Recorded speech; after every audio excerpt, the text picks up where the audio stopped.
Oke, baik.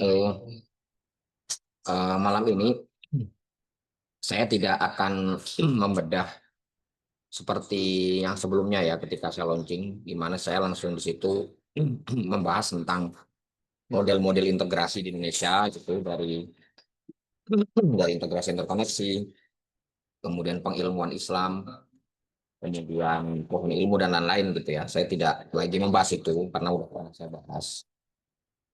Saya ingin meninjau gitu ya integrasi ilmu itu dari semacam kacamata yang lebih besar gitu. Nah, ini eh, berangkat dari beberapa waktu ya ketika ada seminar gitu, ada beberapa conference gitu. Terus ketemu beberapa orang juga yang tentu mempertanyakan gitu di luar sana itu masih mempertanyakan kayak Unida misalnya yang memang secara visi misi itu Islamisasi, bahkan ada direktoratnya khusus menaungi itu beberapa orang masih mempersoalkan gitu. Kayaknya UIN itu dengan integrasinya nggak cocok deh. Atau apalagi Islamisasi gitu ya. Karena istilah integrasi aja tuh menurut beberapa orang kayak nggak makul aja gitu. Apanya yang mau diintegrasikan loh. Kalau agama tuh nggak bisa lah masuk ke wilayah itu. Nah gitu gitulah ngomongnya. Nah itu eh, saya pengen gitu ya membawa wacana integrasi ilmu tuh di lanskap yang secara lebih luas gitu yang di dunia internasional itu dikenal dengan istilah Sense Religion Studies gitu atau SRS gitu gitu. Oke. Jadi seperti secara umum ya bahwa latar belakang dari SRS gitu itu kan sebetulnya sekularisasi ya. Kalau dalam konteks Indonesia ya kayak gini lah gitu. Ada orang yang sangat yang penting itu ya belajar sains gitu. Kalau misalnya beberapa podcast itu yang kalau kita mau maju ya STEM-nya. STEM itu yang paling utama ya, karena semacam kemajuan sebuah bangsa atau negara itu ditentukan dari kualitas STEM-nya. Yang mereka sering sebut biasanya PISA gitu, karena itu maksudnya STEM di situ. Tapi di sisi lain ada juga orang gitu yang fokusnya tuh ke agama. Yang penting itu belajar agama. Bahkan ada yang mendiskreditkan bahwa kayak belajar ekonomi itu kayak nggak ada pahalanya di situ. Bahkan banyak juga dulu di zaman saya kuliah itu banyak orang yang dulu S1-nya misalnya kayak teknik, kemudian biologi itu ada yang keluar, ada juga yang selesai gitu ya. Tapi ketika dia belajar lagi itu dia nge-switch gitu ya. Dari dulu dia S1-nya ekonomi menjadi atau sekuliah lagi agama, tapi ilmu ekonominya nggak dilanjutin gitu. Ada beberapa teman saya dulu gitu. Kalau saya tanya kenapa kamu tidak melanjutkan studimu di ekonomi, di hukum gitu atau di biologi gitu. Kenapa kok malah apa namanya ke agama gitu. Ya dia bilang kayaknya itu duniawi banget gitu. Aku pengen lebih apa belajar agama biar tahu hidup ini gitu. Jadi ada kesan seolah-olah kalau kita belajar ekonomi gitu ya, itu kayak tidak membuat kita masuk surga gitu, kayak jauh gitu. Ya tentu ada benernya gitu kalau kita hanya melihat ekonomi itu dalam konteks konvensional gitu. Tapi kan kalau dia mau serius mempelajari ekonomi Islam gitu ya, ya bisa saja itu menjadi wahana dia atau cara dia untuk mendekatkan diri kepada Allah gitu. Cara untuk beribadah itu juga bisa melalui ekonomi, melalui fisika gitu. Nah, jadi ada sekularisme gitu di dalam benak orang gitu di ya terutama di Indonesia lah gitu.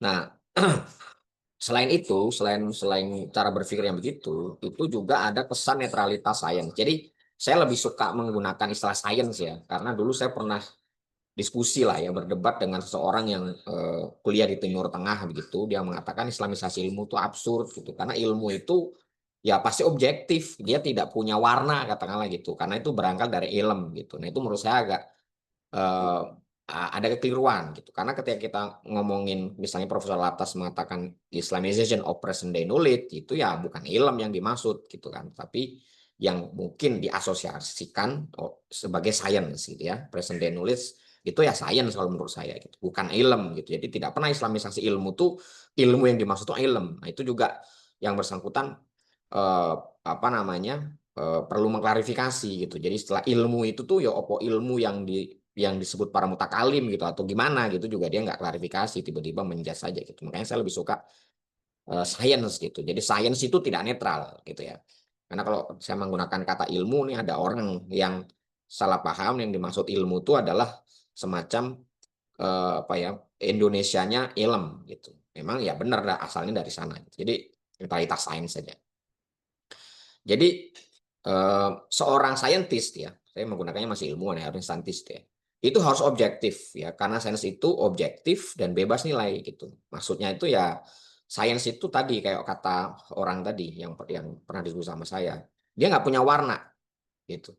Fisika itu kan ya, masa ada fisika khas Hindu, khas Islam, khas Kristen. Ya fisika itu kan ngomongin benda.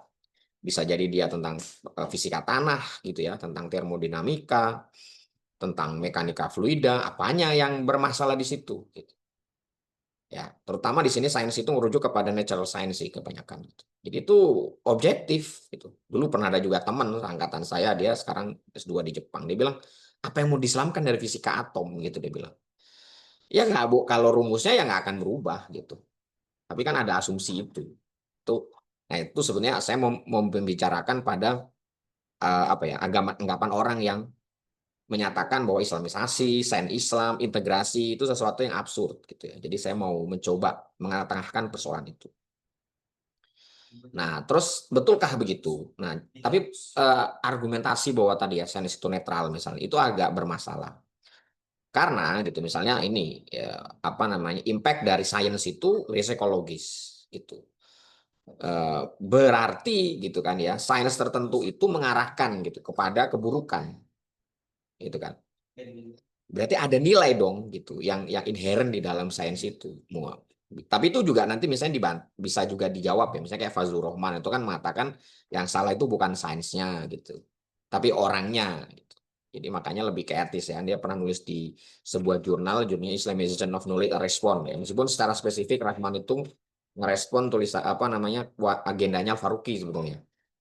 Tapi pernyataan bahwa sains itu apa namanya, knowledge dan sains di makalah itu disamakan dengan ilmu yang dari Allah gitu. Dia tuh ya pasti baik gitu.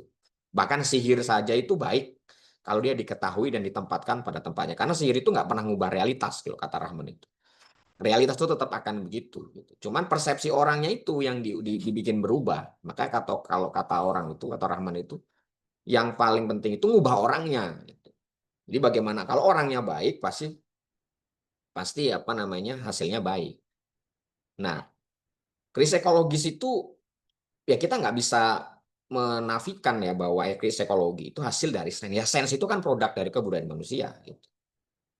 Jadi kalau kita mengatakan misalnya integrasi atau islamisasi, sebetulnya memang yang pertama kali diislamin, katakanlah begitu, sebagaimana dirumuskan oleh Profesor atas, itu bukan sains gitu, karena sains itu kan nggak berwujud, dia di mana gitu. Dia ada di kepala manusia, jadi yang diislamkan atau yang dibenerin katalah itu ya cara pandangnya dulu ya, melalui bahasa gitu, dimana nih di sana lahir konsep-konsep kunci. Ini kan di sini ada konsep-konsep kunci itu, bagaimana alam itu apa gitu, kebaikan itu apa, kesejahteraan itu apa. Dari sinilah muncul hal-hal seperti ini karena orang itu punya pikiran sejahtera itu adalah A gitu, kebaikan itu adalah B gitu. Yang ini impactnya konsep-konsep itu kemudian mendorong orang untuk misalnya implikasinya jadi krisis ekologi gitu ya. Uh, Terus yang misalnya ini juga krisis kemanusiaan, kemiskinan Indonesia misalnya, itu juga ada nilainya di situ. Itu berarti ada arah-arah kebijakan, ilmu ekonomi atau ilmu-ilmu yang lain atau sains-sains yang lain itu apa ya terbebani lah gitu ya oleh sebuah nilai gitu yang menjadikan dia akhirnya ke sini arahnya. Jadi itu kayak agak agak apa namanya agak paradoks gitu ketika orang mengatakan sains itu netral tapi produk dari sains itu menghasilkan yang tidak baik. Tentu ada yang baik juga. Gitu. Nah, oleh karena itu ya dari krisis-krisis itu muncul wacana namanya science and religion. Ya, ini beberapa tokohnya, tentu lebih banyak dari ini, tapi ini saya mengcapture beberapa tokoh yang cukup familiar gitu ya di wacana ini gitu. Yang agak lama itu ada Pierre de Cardin gitu ya, ada Arthur Peacock, ada Barbour, ada Polkinghorne gitu ya, ada Holmes Rolston. Nah, tentu wacana ini memang dimulainya di Barat ya, karena memang ya sumber muasal problem itu ada di sana gitu. Jadi mereka lah yang mungkin lebih sadar, lebih aware gitu dengan problem yang memang yang sumbernya itu ya mereka sendiri. Ya mungkin kita sedikit kenalan sama tokoh-tokoh ini ya. Ini ada Cardin, ini bukunya, ya dia filsuf Prancis, seorang paleontolog, nah, tapi juga jadi imam Yesuit. Ya, filsafatnya merangkum berbagai tema seperti kosmologi, biologi, fisika, antropologi, teori sosial, dan teologi. Ini buku yang cukup populer ya, yang masyhur lah yang dia karyakan. Nah, nanti ketika kenalan dengan orang-orang ini nanti akan ada satu kesamaan dari beberapa orang-orang ini ya.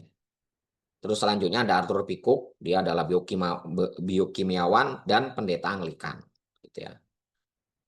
Yang menyatakan bahwa sains dan agama tidak hanya dapat dipadukan, tetapi juga merupakan pendekatan yang saling melengkapi dalam mempelajari realitas. Ini beberapa bukunya yang masyhur juga. Ini ada Ian Barbour ya, yang sangat apa ya mempengaruhi, jadi kata integration gitu ya. Kalau kita baca bukunya Pak Amin atau juga Pak Waryani Fajaryanto itu sebagai apa yang menulis biografi intelektualnya Pak Amin, eh, itu Pak Amin itu bilang di bukunya dipengaruhi oleh Barbour dan Holmes Rolston gitu-gitu. Meskipun yang mengatakan dia beda. Jadi integrasi itu dipengaruhi oleh Ian Barbour, interkoneksitas atau interkoneksi itu dari Holmes Rolston. Jadi ini Barbour sangat terkenal ya dengan 4 tipologinya itu. Nah, ini dia nih guru besar fisika dan teologi. Ya. Ini buku yang terkenal dan dia dapat Templeton Prize ya.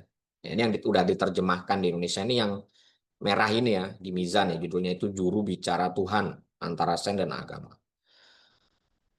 Kemudian ada John Polkinghorne, ini juga sama, dia itu pendeta ya, kemudian ahli fisika teoritis. Ini juga peraih Templeton Prize juga.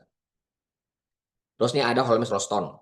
Nah, ini sama dia apa dia itu lebih ke etik sebetulnya ya. Tapi juga nulis yang paling terkenal tuh ini Science and Religion, a Critical Survey gitu. Ini kalau di Barat ya. Nah, kalau di Islam nih orang-orang yang masih hidup ya, yang menyuarakan ini itu ada salah satunya nih Dolby Som. Ya. Dia ini fisikawan, terus dia nulis isu-isu tentang kalam ya, teologi dan juga filsafat. Misalnya kalau di sini dia ngomongin Ibnu Rus tuh nanti. Di sini dia kalam, di sini lebih survei dia terhadap isu ini ya. Ini series di Cambridge ya yang bisa di-download juga oleh teman-teman. Kemudian ada Basil Altay. Nah, ini seorang fisikawan tapi juga punya concern di kalam. Nah, ini yang apa? Ya Islam and Natural Philosophy ini apa ya? Sebenarnya lagi kami terjemahin meskipun dengan apa ya dengan segala tantangannya ya ternyata tidak mudah ya menerjemahin itu. Ya semoga ya bisa segera selesai. Kita nggak mau janji lah karena dulu janji-janji nggak pernah selesai. Ini dulu saya dengan Hasan itu anak PKU itu nulis makalah tentang kausalitas Ghazali dan fisika kuantum. Nah, terus direspon sama beliau dan beliau ngasih PDF pertama kali ya pracetak dari buku ini. Nah, itu atas apresiasi itu kita pingin bahas sebenarnya terjemahin ini ya, cuman belum selesai gitu ya. Ini fisikawan ya. Kemudian ada Mehdi Golsani.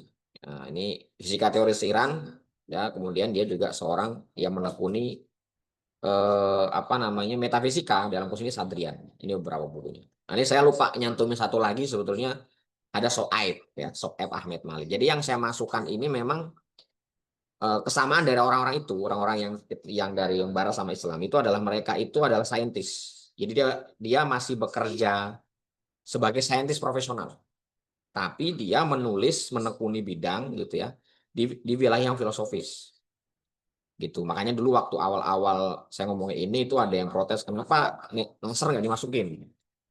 Nasr itu kan cuma S1 S2-nya. Begitu S3 dia nggak lagi berkarir secara profesional di dunia sains. Artinya dia nggak ke lab lagi, nggak ke laboratorium, nggak meneliti, nggak menerbitkan paper dalam fisika misalnya. Tapi kayak Nidal Gulsom sama Basil tuh masih. Dia sebagai profesor astrofisika ya masih nerbitin paper di dalam bidang astrofisika misalnya gitu. Termasuk juga Mehdi Gosani. Nah, gitu-gitu. Nah, tapi gitu ya di tengah apa ya, bergemuruhnya katakanlah begitu diskusi sains agama ini, baik itu di Barat ataupun di Islam, dengan latar belakang yang tadi itu ada banyak yang menyoal. Nah ini misalnya yang paling terkenal adalah debatnya Daniel Dennett sama Alvin Tantinga gitu. Jadi setelah wacana integrasi itu lagi masyhur gitu, sejak Barbour ya bikin buku itu, bikin tipologi juga. Nah, itu banyak orang gitu yang menyoal. Emang mereka kompatibel? Tentu ini dalam tradisi kekristenan ya. Tapi juga itu punya impact di dunia Islam juga. Nanti kayak Profes Headboy, Tanner Idris itu juga. Nah, Tanner Idris itu juga nulis di series yang diedit oleh Nidol Vesom tadi. Saya lupa judulnya. Pokoknya Inharmonis apa. Ini dia dari dulu tuh nggak pernah pernah apa namanya setuju atau dia kontra lah bahwa Islam dan sains itu bisa ketemu gitu ya. Ada itu dibilang sains itu ya objektif universal gitu. Termasuk Preface Headboy gitu yang itu udah cukup lama gitu. Jadi banyak orang yang menyoal itu. Ini beberapa bukunya. Kalau buku yang pertama kedua ya debat Daniel Denis sama Plantinga sama Paul Kurs itu dia lebih ke debate ya. Artinya di buku itu ada yang setuju ada yang enggak.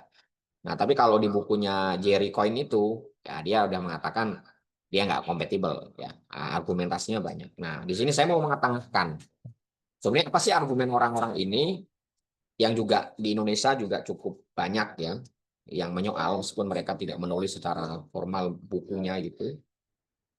Mengapa sains agama itu nggak kompatibel? Nah, ini saya mencoba merangkum ya. Kontra integrasi itu ada 4 saya kira. Nanti saya akan kasih detailnya. Yang pertama tadi ya, sains itu harus netral. Dia nggak boleh dimasuki agama. Yang dua, agama itu absolut, sains itu relatif. Ketiga, domainnya beda. Keempat, ada bahaya sosial politik. Ini nanti kita masuk ke detailnya satu-satu. eh yang pertama nih, perspektif sains sekular yang bilang tadi ya, yang bahwa sains itu harus netral, ya, dan bebas nilai.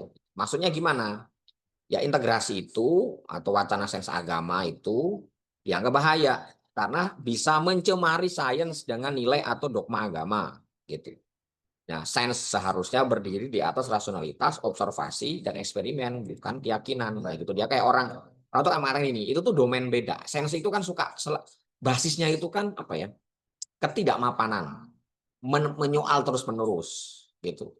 Agama itu kan dasarnya kan apa namanya kemapanan, keyakinan, gitu, kemantapan, gitu. Nggak bisa diintegrasikan lah, gitu. Bahasanya gitu. Nah, dasarnya apa? Ya ini tentu kalau di Barat sejarah konflik ya, ada trauma historis sehingga ada anggapan bahwa mencampur agama ke dalam sains itu akan menghambat kebebasan berpikir. Nah, ini juga nggak bisa dinafikan ya bahwa itu memang terjadi ya. Kemudian ada pluralitas agama nih. Kalaupun kemudian oke netralitas sains itu bolehlah dimasukin agama, terus kita mengatakan bisa kok dia masuk. Nah ini pertanyaan lagi, kalau kalau sains itu diintegrasikan dengan agama atau ilmu dengan agama mana yang jadi acuan? Gitu. Makanya orang mengatakan integrasi dianggap berpotensi memecah konsensus ilmiah global karena makin kayak denominasi gitu kan ya. Kayak nanti Protestan tuh banyak, berarti nanti jadi kacau dong gitu. Jadi institusi sains itu menjadi kacau karena banyak yang mau diacu yang mana gitu. Nah, saya langsung respon itu bisa dijawab begini ya. Pertama, sains harus netral dan bebas nilai. Itu bisa dijawab dengan 3 hal. Yang pertama, faktanya sains itu nggak pernah netral. Jadi pilihan objek penelitian, arah pendanaan, aplikasi teknologi, itu semuanya syarat dengan nilai. Apa itu ya? Ekonomi, politik, etika gitu. Dulu dalam perkuliahan dengan Ustadz Syam gitu ya, itu Ustadz Syam contohnya begini. Eh, Kira-kira MUI, BPOM gitu ya, dan umat Islam itu butuh nggak misalnya mencipta kondom misalnya gitu ya. Itu tidak akan produk itu tidak akan jadi gitu karena MUI atau BPOM gitu atau misalnya Muhammadiyah atau NU have no interest. Ini sebenarnya membahas bukunya Jurgen Habermas ya yang Knowledge and Human Interest itu. Ya because ya MUI, NU, Muhammadiyah have no interest. Dia nggak punya kepentingan gitu. Nah, orang yang akhirnya mencipta alat kontrasepsi itu dia punya kepentingan Jadi di situ ada kepentingan sebetulnya, kepentingan dulu. Nah, itu akan melahirkan tadi arah gitu, arah pendanaan gitu. Nah, kalau mau secara teoritis gitu, kita bisa bisa melihat pemetaannya Lakatos misalnya. Jadi sains itu kan ada 4 layer ya. Layer pertama yang paling dalam itu yang disebut dengan hardcore. Kalau kita telusuri hardcore itu setara dengan whole view ya. Ini juga ditulis oleh Dr. Adi Setia. Yang dia tidak boleh difalsifikasi. Level kedua itu adalah a series of protective belt. Protective belt itu bisa seperti scientific paradigm. Jadi dia mau realism gitu, uh, anti realism misalnya gitu-gitu.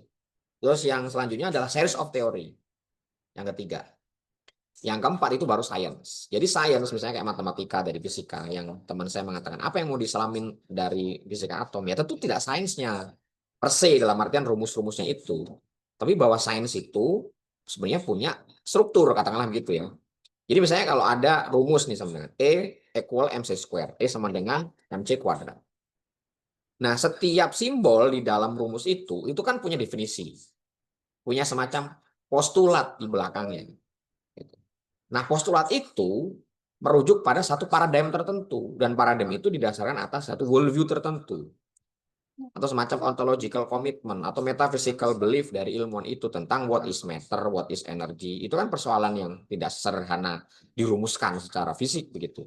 Di dalam fisika misalnya. Itu ada satu asumsi metafisis di baliknya. Oleh karena itu nanti metodologinya beda. Secara praktis tadi arah apa yang disebut dengan academic problem, masalah itu jadi beda karena rumusannya beda. Gitu. Dua ya. Dengan mengabaikan nilai, justru sains bisa dipakai untuk tujuan destruktif. Ya, ini yang sudah kejadian, bom atom itu. Kemudian eksploitasi lingkungan yang sudah kejadian. Itu karena sains tuh tidak punya nilai gitu. Nah, makanya bahasanya netizen itu ada apa namanya waktu demo-demo ricuh kemarin itu ada apa ya semacam quote menarik gitu. Dia bilang ini orang-orang sekular gitu ya, nuduh jangan bawa-bawa agama dalam politik gitu ya.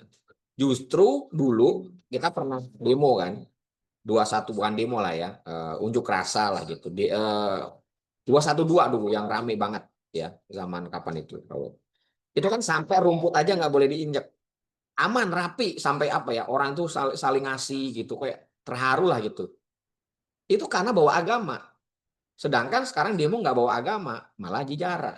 Gitu. Jadi justru demo itu harus bawa agama. Gitu. Maksudnya bawa ada nilai di sana, supaya tidak menuju pada hal yang destruktif. Nah, kalau teman-teman di sini sudah pada nonton Oppenheimer gitu kan kelihatan gitu bahwa sains yang dipisahkan dari nilai agama itu ya tadi destruktif. Jadi nanti kayak sekarang tuh MBG misalnya. Manusia itu hanya dianggap statistik aja. Masa ada banyak orang yang sampai meninggal tuh di Jawa Barat. Meskipun ya kita bisa persoalkan itu meninggalnya beneran keracunan atau karena apa gitu. Itu kan pejabat itu mengatakan bahwa itu kan cuma sekian persen gagalnya. Yang lain enggak. Ya tapi sekian persen itu kan manusia Pak. Gitu. Nggak bisa itu hanya masalah statistik aja gitu. Itu manusia yang punya rasa, yang punya keluarga, yang kehilangan. Ya nggak ada nilai karena manusia itu nggak penting kan begitu. Padahal kalau dalam Islam satu manusia kehidupan manusia itu sama pentingnya dengan seluruh kehidupan semuanya gitu. Makanya membunuh manusia tanpa alasan yang hak begitu ya. Itu sama seperti membunuh semua manusia ya. Karena betapa berharganya itu dalam makosid gitu ya. Jadi kalau kita nilainya diabaikan ya justru yang terjadi ya kayak sekarang gitu. Banyak destruksi di berbagai bidang. Maka justru integrasi itu membantu saya lebih sadar akan dimensi etik dan tujuan kemanusiaan itu.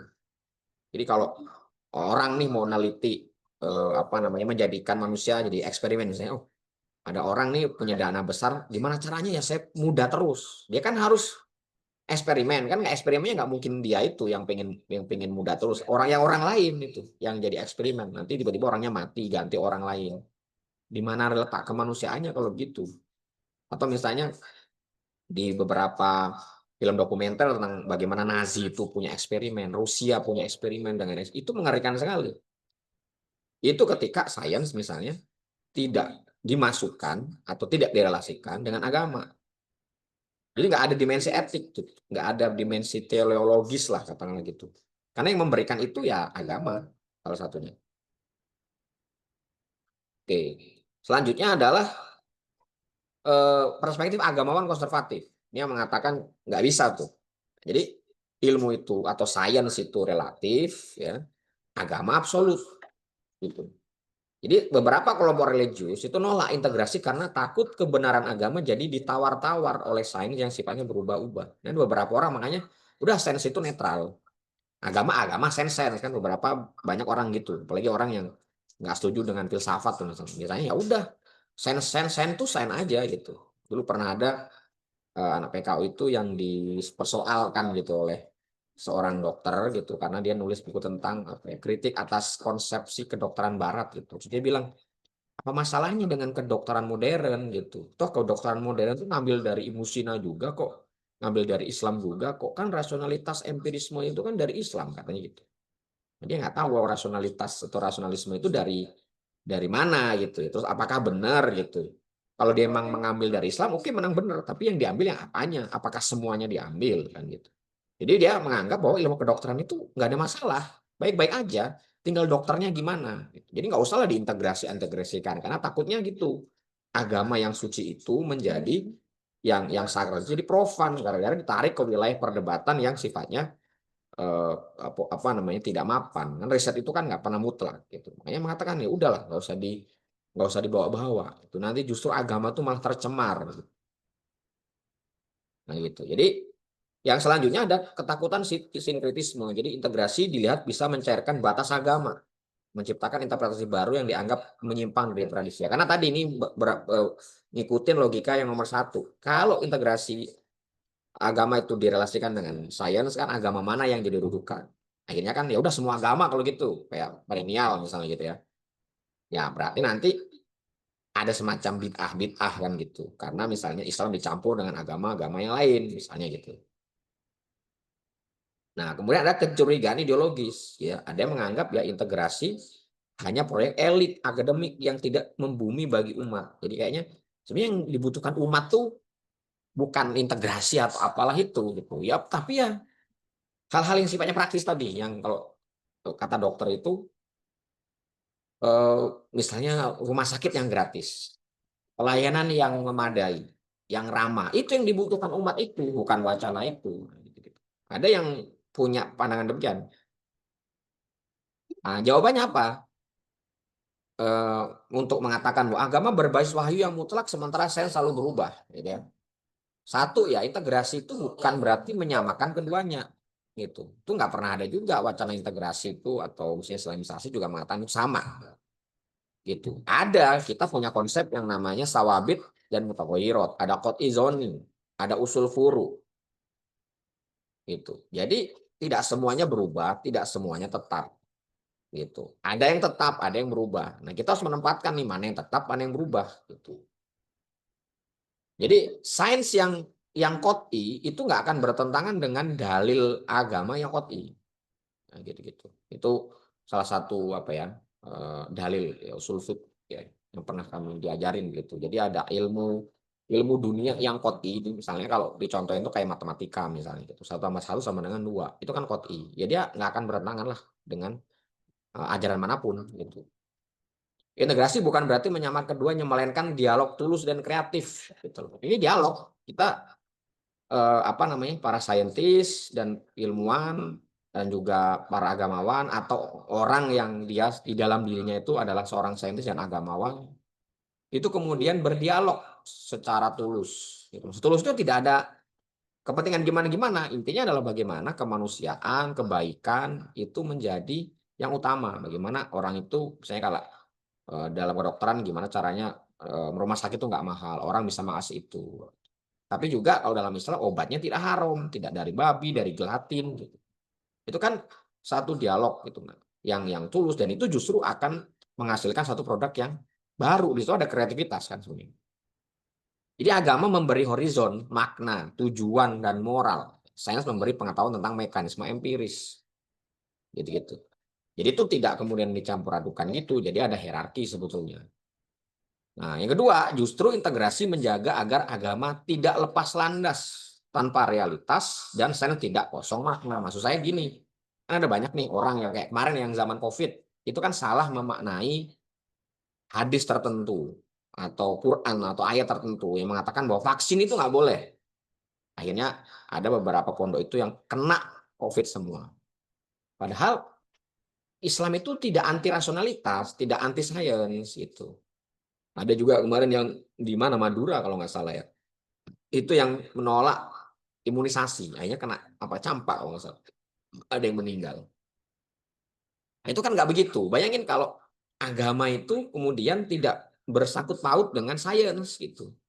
Padahal itu bukan sesuatu yang bertentangan. Nah, akhirnya kita jadi apa ya? Jadi bulan-bulanan orang kan. Oh, berarti orang tuh benar ya. Kalau semakin orang beragama semakin bodoh gitu. Karena dia menolak hal-hal yang sifatnya saintifik gitu. Atau tadi sains gitu, kosong makna karena dia tidak punya apa gantungan nilai gitu. Nggak ada acuannya. Jadi kalau mengatakan bahwa oh ayu itu mutlak agama sains itu relatif gitu. Nggak bisa diintegrasikan. Ya kita lihat lihat dulu posisinya seperti apa. Mereka ini bukan dua hal yang setara gitu. Gitu. Terus yang lain nih, dalam perspektif filsafat sains gitu ya. Itu ada yang mengatakan ya, sains dan agama itu domain yang berbeda. Ini misalnya istilahnya non-overlapping magisteria nih, ada Stephen Gould ya. Ya, sains itu menjelaskan how, agama menjelaskan why. Integrasi dipandang memaksa dua ranah yang metodologinya tidak kompatibel. Nih, non-overlapping magisteria. Gitu. Jadi itu enggak, itu kalau dalam tipologi Barbour itu independen. Tipologi independen. Jadi orang yang menganggap sains itu dan agama itu sama-sama benar, tetapi dia sesuatu yang membicarakan realitas yang berbeda. Ya ini tadi, sains itu how, agama itu why. Gitu. Ya udah, biarkan mereka jalan sendiri-sendiri aja, nggak usah ditemu-temuin gitu. Nah, kemudian ada epistemologi yang tidak seimbang gitu. Jadi sains bekerja dengan metode empiris rasional, agama dengan wahyu dan otoritas teks. Jika diintegrasikan bisa jadi salah satu mendominasi, bukan benar-benar dialogis. Nah, gitu-gitu. Jadi yang satu nanti ada apa ya? Agamaisasi sains atau saintisasi agama gitu. Kalau terjadi agamaisasi sains kan jadi dogma. Kalau ada apa namanya? Saintisasi agama tidak jadi sakral, kehilangan relevansinya. Jadi mendingan jalan sendiri-sendiri aja gitu. Nah, jawabannya gimana? Ya, sales menjelaskan how itu memang berbeda, tapi perbedaan domain justru alasan untuk dialog.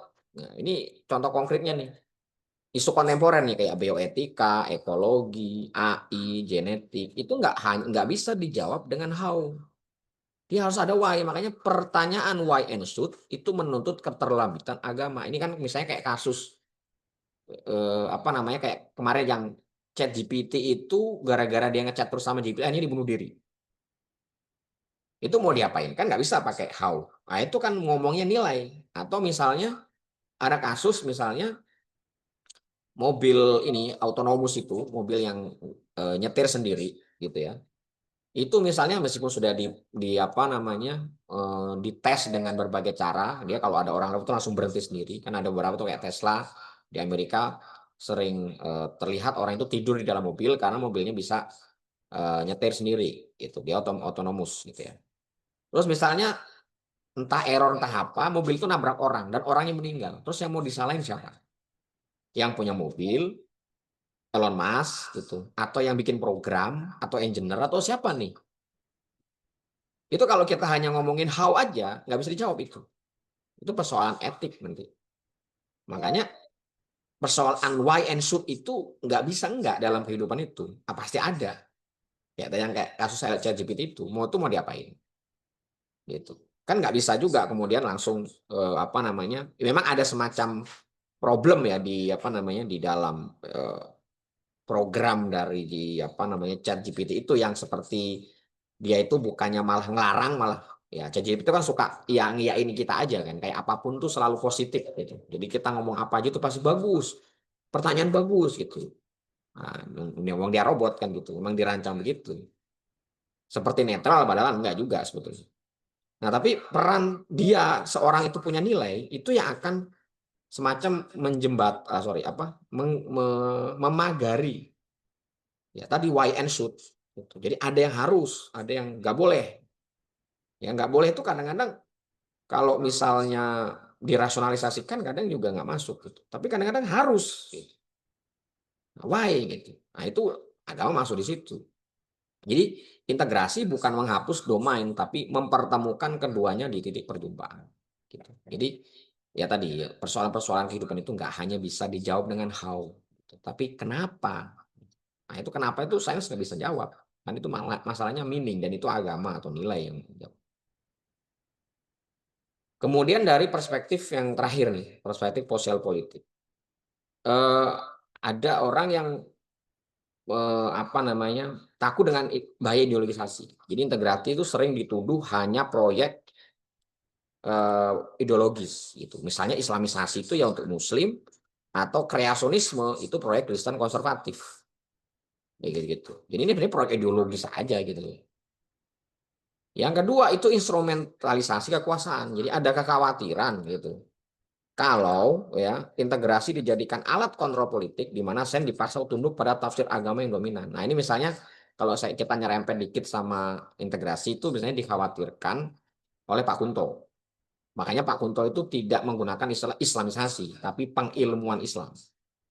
Gitu. Karena tadi kalau kata beliau di wilayah karena beliau ilmunya bergelutnya di bidang sosial ya, antropolog gitu dan sejarah.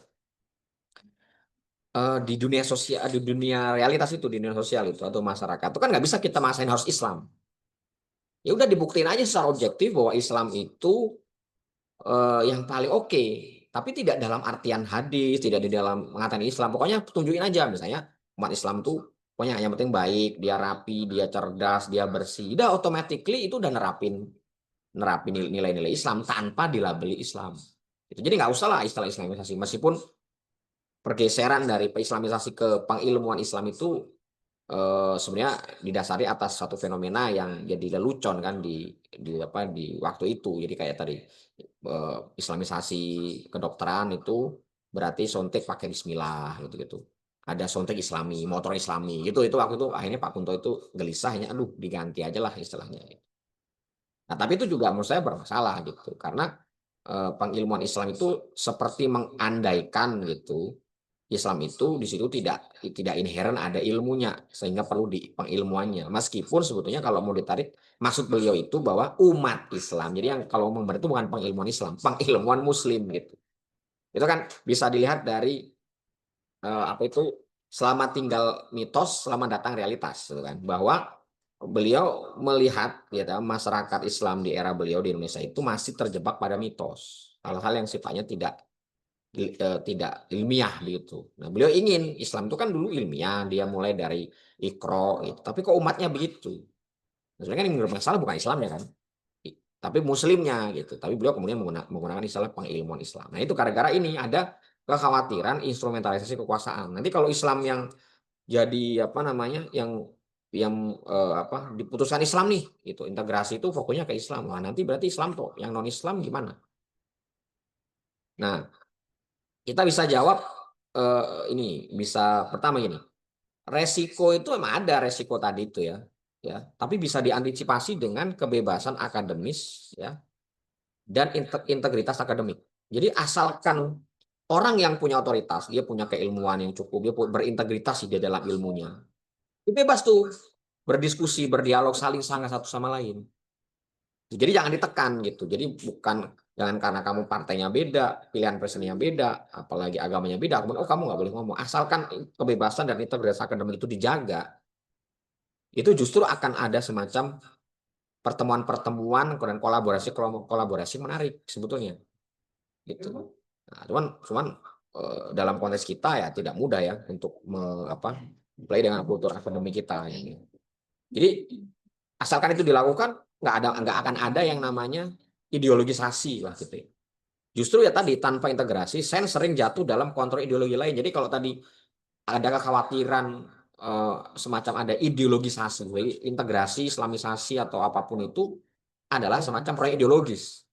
Loh, tapi kalau kita nggak menjadikan agama sebagai basis pengembangan sains, ya sains itu sebenarnya dikontrol oleh ideologi lain. Apa itu? Kapitalisme, materialisme, nasionalisme. Dan yang disebut oleh Habermas itu dalam Knowledge and Human Interest itu bahwa pengetahuan itu tidak pernah netral. Dia selalu terkait dengan ideologi karena ya terkait dengan manusia. Jadi kalau misalnya sains itu tidak katakanlah ya dikontrol atau basisnya itu adalah agama, ya dia basisnya kapitalisme, materialisme gitu. Jadi tidak akan bisa lepas gitu dengan dari sokol ideologi seperti itu.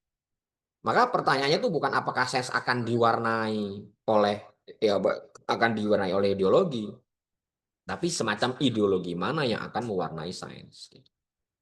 Nah, integrasi agama ya di dalam sains itu menawarkan horizon etis yang bisa menjadi koreksi gitu. Atas tadi kapitalisme, atas misalnya nasionalisme sempit atau chauvinisme atau rasisme. Nah, di situ agama bisa masuk di situ. Ya. Kemudian dari sisi yang mengatakan tadi, proyek integrasi ini eksklusif.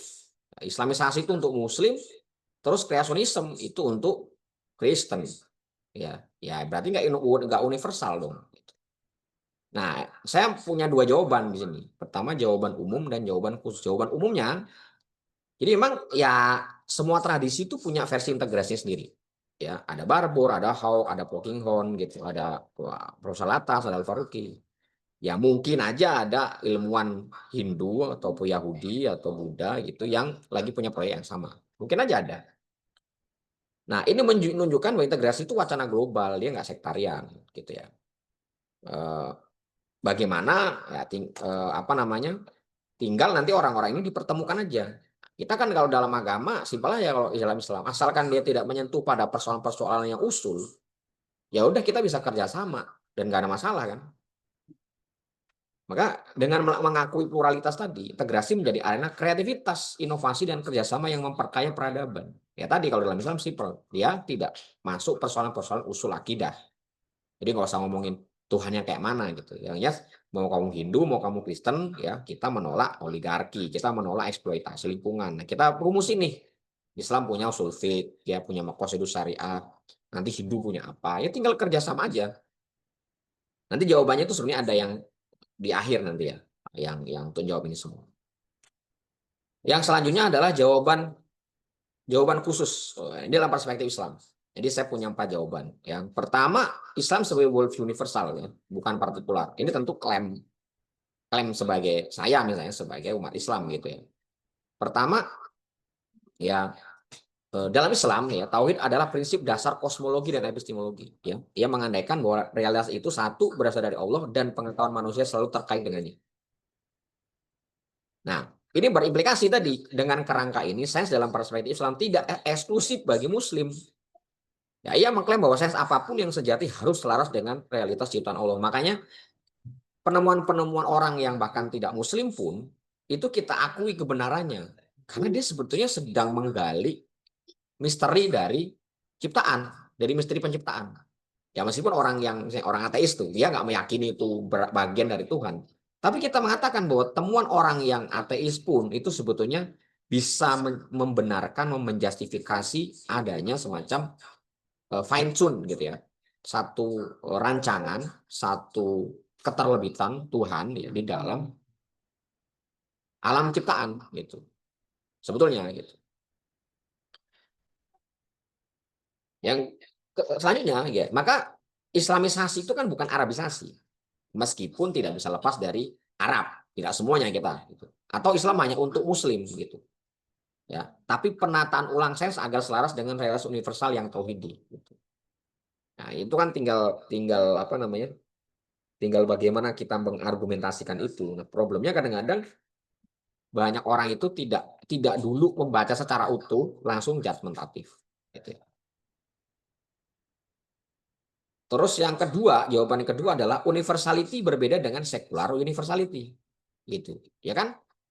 Orang sekular atau sekularisme itu kan mendefinisikan universal itu sebagai netral dan bebas nilai. Dalam konteks ini sebenarnya bebas dari agama kan sebetulnya. Nah, tapi ya dalam Islam, worldview Islam memandang narratif sendiri adalah ilusi. Ya, semua pengetahuan lahir dari asumsi ontologis epistemologis tertentu.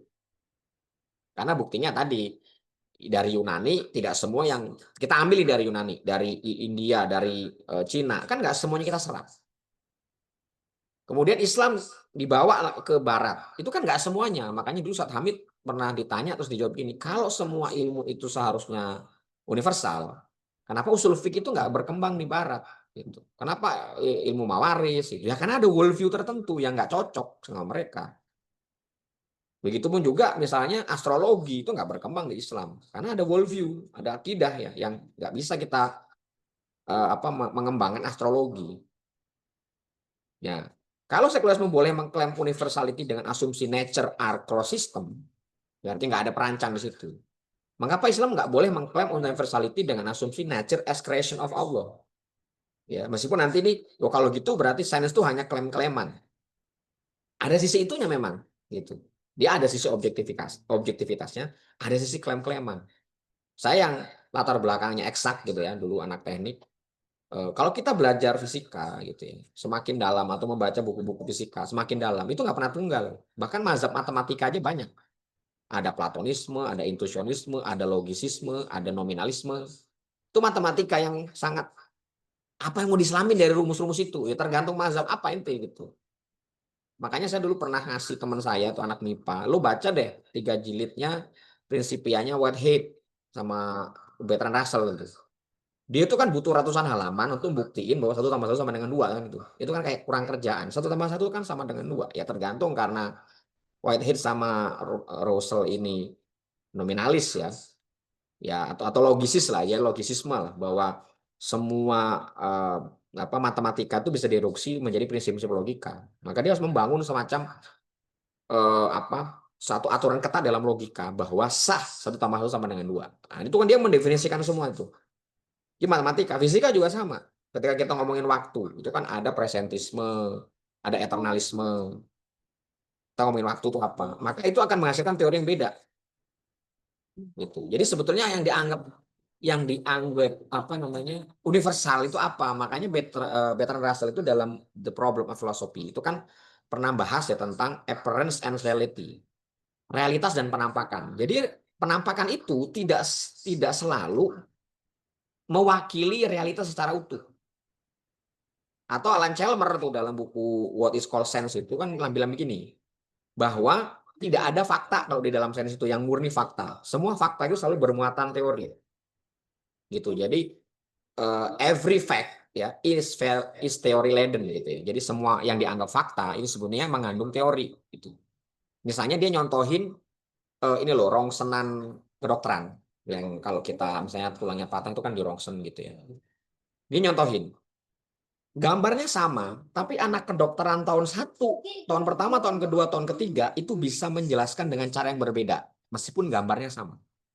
Padahal gambarnya itu aja nggak diubah, misalnya rongsenan siapa gitu. Tapi ketika dia, tolong dong jelasin maksud rongsen itu apa, gambar itu, yang hasil rongsen itu. Itu mahasiswa kedokteran tahun pertama, tahun kedua, tahun ketiga. Beda, apalagi yang udah dokter spesial, itu beda lagi.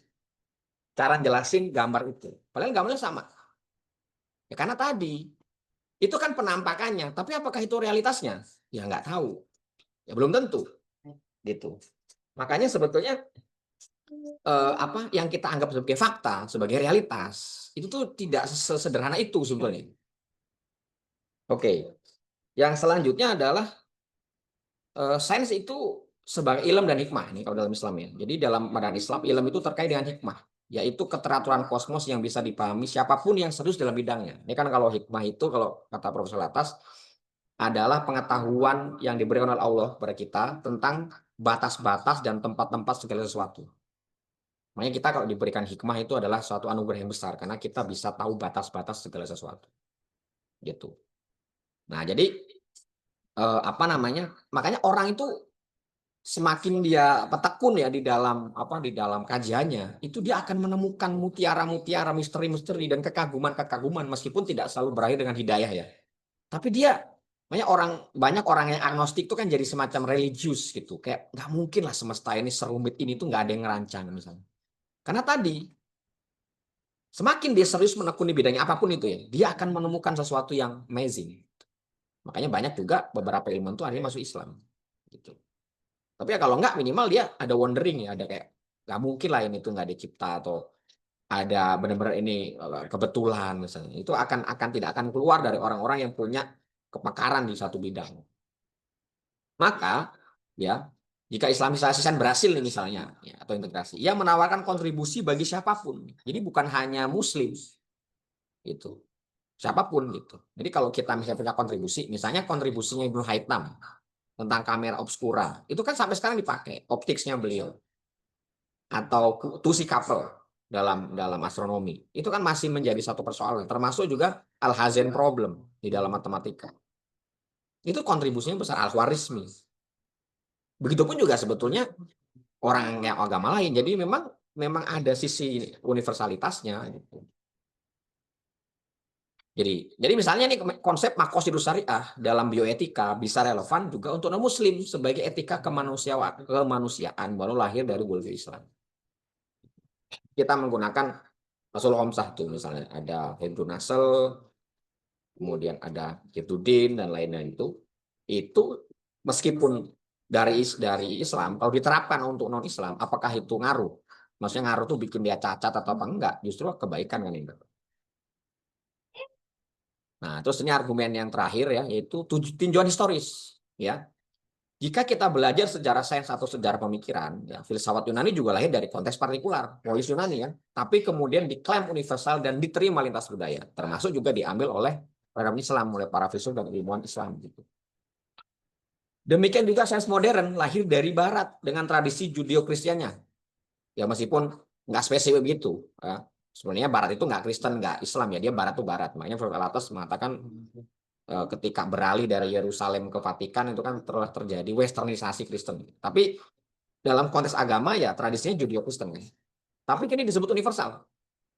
Begitu juga sains Islam di abad keemasan gitu. Jadi keberatan bahwa Islamisasi hanya untuk Muslim atau kreasionis itu hanya untuk Kristen gitu ya. Semua pengetahuan besar lahir dari worldview tertentu lalu diuji di forum umum. Ini yang saya highlight ya dari perbincangan tadi itu.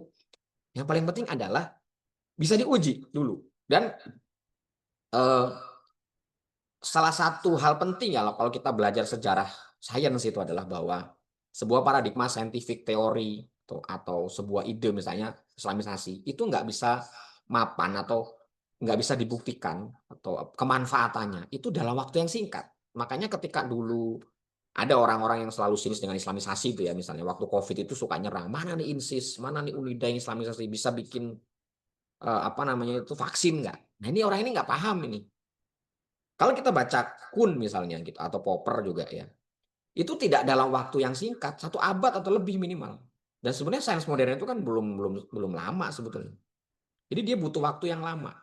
Karena membangun sebuah teori, membangun apalagi satu disiplin, itu butuh ratusan orang, butuh scientific community. Makanya Ustaz Syam itu ketika seminar di Solo tentang Islamisasi, dulu ditanya, bagaimana Ustaz kalau misalnya kami nih anak-anak muda pingin terjun menjadi orang-orang yang masuk di gerbong Islamisasi. Apa yang harus kita lakukan? Jawabannya Ustaz simpel aja, sabar. Karena orang tuh nggak sabar, pengen cepet dapet gitu. Padahal tadi kalau kita belajar sejarah sains, ekonomi, biologi, atau apa disiplin yang sekarang kita kenal, itu dulu pernah nggak ada. Dan dia itu butuh waktu yang cukup lama untuk mapan sebagai sebuah disiplin. Nah, ketidakpekaan kita terhadap sejarah sains itu sehingga kita tidak fair gitu. Misalnya fisika, biologi yang sudah mapan, ya kemudian ini Islamisasi juga belum lama kan, belum 1 abad. Ya, kalau kita lihat dari misalnya karya Islam Scholarism, tentu idenya sudah lama di benak Profesor Atas, tapi kalau kita ngelacak dari karya yang ditulis, bagaimana beliau kemudian mendefinisikan Islamisasi, itu kan tahun 60, ini belum ada 100 tahun, gitu. Dan juga butuh banyak hal selain sekedar scientific community, butuh dana, gitu, butuh keberlanjutan. Intinya butuh komunitas lah ini gitu. Jadi tinggal waktu yang akan melihat gitu. Kita uji aja apakah Islamisasi ini eksklusif, apakah integrasi ini eksklusif, nggak universal, ya kita uji aja. Tapi tolong diberikan kesempatan gitu. Karena kalau pakai program risetnya Lakatos tuh simpel aja. Sebuah program riset itu kalau dia nggak bisa jawab persoalan-persoalan, dia akan turun sendiri, nggak usah diapa-apain. Dia akan digeneratif sendiri. Tapi kalau dia bisa menjawab persoalan, ada novelty-novelty, dia akan naik terus. Tapi tadi memang waktunya tidak. Di situ Lakatos juga banyak yang kritik ya. Orang-orang itu pengguna Lakatos tuh suka mengatakan itu nggak ngasih jeda, nggak ngasih batasan waktu. Kapan sebuah program riset itu mapan? Ya nggak, memang nggak ada sih gitu. Nggak ada waktu yang tepat gitu. Meskipun misalnya Lakatos itu kan sebenarnya lebih lebih fokus ke sejarah fisika ya. Ya kita nggak pernah tahu gitu misalnya antara geosentrisme, heliosentrisme, Newtonism, fisika Newton sama Einstein dengan kuantum itu memang apa namanya ordonya itu kan ada yang seabad, ada yang lebih cepat, apalagi kalau dalam konteks sekarang yang sudah persebaran informasi itu lebih cepat, mungkin akan lebih cepat, ya, Allah alam gitu. Tapi tadi dia harus diuji di forum global gitu. Ya, tinggal diuji aja, jadi nggak usah sewot gitu. Kalau nggak setuju ya tinggal dikritik aja gitu. Nah maka premis utamanya apa, Bo? Berarti gini, Islamisasi itu bukanlah agenda eksklusif ideologis, melainkan bagian dari wacana intelektual global. Ini saya mau masuk ke wilayah titik temu integrasi ilmu gitu ya dan juga sense religion studies. Ini fokusnya studi kasusnya di Islamisasi ya. Eh, Pertama ya latar latar latar belakang historis itu. Eh, Baik Islamisasi ya atau maupun SRS itu lahir di Barat yang sama-sama lahir dari merespon terhadap modernitas dan sekularisasi yang tentu impactnya tadi sudah kita lihat ya dimensional multidimensional crisis gitu kan ya. Makanya nanti orang-orang kayak Peter Baker itu kan nulis buku Desecularization of World gitu ya. Jadi dia pernah bahas tentang sekularisasi, ternyata tuh dibantah sendiri gitu. Nah, Islamisme muncul dari kegelisahan bahwa si sains modern syarat worldview sekuler dan kolonial. Makanya banyak juga orang yang meletakkan misalnya kayak Basam Bibi kalau nggak salah, dia pernah nulis nulis makalah ya Islamisasi itu bagian dari wacana posmo yang masuk ke wacana postkolonial. Ya, mungkin ada benernya tapi nggak juga. Itu kan beda. Asumsi postmodernisme dengan Islamisasi itu beda. Atau ada yang mengatakan ya Islamisasi itu bagian dari wacana postkolonial. Ya sah-sah saja lah. Tapi memang bahwa eh, Islamisasi itu kan pembebasan ya, pembebasan pemikiran kita dan istilah-istilah kunci atau bahasa gitu ya dari salah satunya ya kungkungan-kungkungan nasionalisme sempit. Mungkin juga kolonialisme epistemik gitu ya. Misalnya di Barat Jan Barbour itu menyoroti dikotomi sains agama yang lahir sejak pencerahan gitu. Yang itu uh, oleh Wolfgang Schmidt misalnya dianggap menjadi persoalan atau akar dari persoalan complicated di Barat yaitu bufrikasi kartesian gitu ya. Jadi dia tadi itu ya ada kebenaran subjektif, ada kebenaran reality apa namanya? Kebenaran objektif sama kebenaran objektif. Di bufrikasi kartesian inilah yang membuat orang itu akhirnya terjatuh pada apa yang oleh Husserl itu disebut geometrisasi, matematisasi realitas, geometrisasi dan aritmatisasi realitas gitu. Sehingga makna itu hilang. Karena apapun tuh hanya dikuantifikasi. Ini jadi masalah gitu ya. Nah, jadi keduanya tuh berangkat dari krisis epistemologi modern meskipun dengan konteks tradisi religius yang beda. Itu. Jadi saya mau mengatakan bahwa kalau orang-orang itu membaca karya-karya di bidang sense religion studies, dia akan mahfum dan akan apa ya merasa oke dengan wacana integrasi di Indonesia, khususnya kalau di UNIDA adalah Islamisasi. Itu bukan wacana lokal, bukan bukan gimana-gimana, itu wacana global gitu. Wacana global. Bahkan Templeton Prize itu kan Templeton Foundation bahkan atau juga Gifford Lecture itu kan ada itu untuk ini, untuk mempopulerkan wacana sains agama. Karena terjadi multidimensional krisis, krisis multidimensi yang diakibatkan oleh problem sains itu sendiri. Terus ada persamaan tujuan sebenarnya membangun kerangka sains yang lebih bermakna gitu. Jadi ada takdib tadi. Ya. Kemudian ya kalau kalau Barbour, John F. Howard ya menunjukkan bahwa sains dan agama tidak harus konflik, tapi bisa berdialog bahkan saling memperkaya. Ya, jadi ada konfirmasi kalau Barbour punya istilah integrasi. Nah, jadi posisinya apa? Sama-sama mencari koherensi antara dimensi empiris dan dimensi transenden. Gitu, gitu. Jadi ini perbincangan yang bukan lokal gitu ya, apalagi tadi ideologis. Ada perbedaan kerangka tapi saling melengkapi. Ya, Islamisasi itu tentu berangkat dari worldview Islam. Barbour melihat ya dalam SRS itu berangkat dari worldview Kristen, ini nggak spesifik Kristen ya, dengan pendekatan filsafat sains dan teologi. Kalau Barbour itu menggunakan filsafat proses, disebut dengan natural teologi atau theology of nature. Kalau Haupt itu menggunakan teologi evolusioner. Nah, tentu ini dalam banyak hal kita bisa berdebat dengan mereka ya, karena memang secara foundation bisa sangat berbeda ya antara worldview Islam dengan filsafat proses misalnya. Perbedaan ini bukan menghalang, melainkan apa ya, bahwa diskusi epistemologi tentang sains agama bersifat lintas agama dan global gitu. Ya kita bisa aja berbeda berdebat gitu. Tapi bahwa sains itu harus harus berbasis pada agama, berbasis pada satu nilai, itu sudah perbincangan global gitu. Makanya kalau ada orang di mana situ yang mengatakan masih ngomongin agama sains, itu abad pertengahan gitu ya. Ya Anda tidak up to date sebetulnya gitu ya. Jadi Islamisasi bisa ditempatkan dalam arus besar diskursus sains agama internasional, bukan enklave umat Islam. Gitu. Terus kontribusi, jadi sebetulnya dalam konsep itu Islamisasi itu bisa berkontribusi, ya. Bisa menambahkan, sekali juga memperkaya perspektif bahwa kritik terhadap sains modern tidak hanya soal metodologi atau hubungan dengan teologi, tapi juga menyangkut etika pengetahuan, adab, dan tujuan ilmu. Dan ini nanti kalau kita bicara universitas, ini yang hilang kan? Tentang tujuan ilmu itu, tujuan universitas itu berdiri. Sebenarnya buat apa sih kita belajar capek-capek misalnya gitu.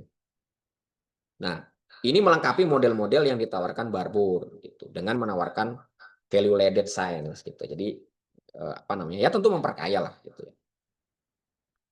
Kemudian peran strategi Islamisasi dalam diskursus global gitu. Jadi di sini ditegaskan ya bahwa Islamisasi itu bukan ideologisasi. Bukan upaya memaksa Islam pada sains, tapi critical engagement terhadap sains modern sebagaimana dilakukan Barbour CS. Gitu. Makanya kalau orang mengatakan, oh ini mazhab Atasian ini kritis banget sama Barat, tapi masih pakai Instagram, masih pakai Facebook. Nah ini kayaknya nggak baca gitu ya. Islamisasi itu sama dengan bagian dari percakapan global. Sebagaimana ada SRS di Barat, Islamisasi adalah varian dari proyek global yang mengintegrasikan sains dan nilai-nilai religius dalam hal ini Islam. Jadi kita nggak bisa juga memisahkan secara mengisolasi gitu ya. Ini beda sendiri gitu. Juga itu. Ada titik temunya dan itu menurut saya justru memperkaya. Meskipun kita tidak harus ikut-ikutan juga. Kita bisa punya kekhasan, tapi tidak juga menutup diri dari wacana yang ada. Nah, ya bisa juga untuk dialog lintas iman. Islamisasi bisa ditempatkan dengan diskursus SR di Barat dalam ruang akademik interfaith. Jadi diskursus lintas iman itu nggak cuma yang sering diomongin orang gitu. Kita bisa ngomongin persoalan epistemologi nanti, persoalan sains gitu. Yang kalau di Indonesia biasanya kalau kita bicara diskusi lintas iman tuh ngomonginnya apa? Toleransi, moderasi gitu. Tapi tidak masuk ke wilayah ini gitu. Sehingga umat lain bisa melihat bagaimana kontribusi Islam pada persoalan universal kemanusiaan. Dalam konteks ini tentu sains. Oke, jadi ini penutupnya ya. Islamisasi itu bukan eksklusif ideologis ya, melainkan bagian dari percakapan intelektual global tentang relasi sains, nilai dan agama. Ya, seperti halnya Barbour dan Haupt yang menafsirkan sains dalam horizon teologi Kristen, Islamisasi menempatkan sains dalam horizon the worldview of Islam. Dan dengan demikian, ya Islamisasi itu hadir sebagai kontribusi Islam pada problem epistemologi universal. Saya kira itu saja yang bisa saya bagikan pada malam hari ini. Silakan kalau ada komentarnya. Saya kembalikan ke moderator.